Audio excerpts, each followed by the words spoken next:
Here I have DOOGEE T20, and today I'm going to show you how to enable TalkBack feature on this device.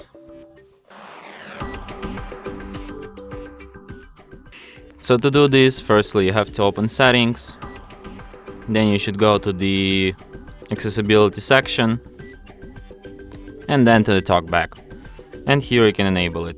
And after that, TalkBack tutorial starts immediately. TalkBack on. Welcome to TalkBack. Welcome to TalkBack. Page 1 of 5. TalkBack is a screen reader intended for situations or people who have difficulty seeing the screen.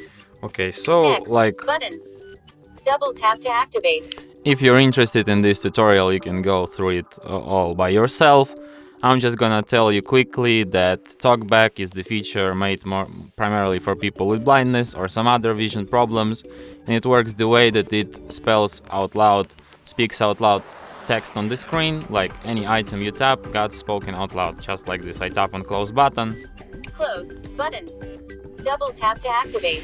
And as you have heard, to operate in TalkBack mode, you have to double tap like anywhere to confirm this action, like this. Close tutorial. So you tap close, Close it got button. spoken out loud, Double you double tap settings. to confirm it. TalkBack. So if you want to Use disable TalkBack TalkBack, you on. tap here, Stop double tap, TalkBack. stop, Stop. double tap. TalkBack off. And that's it. Thanks for watching. If you find this tutorial useful, don't forget to hit that like button and subscribe to our channel.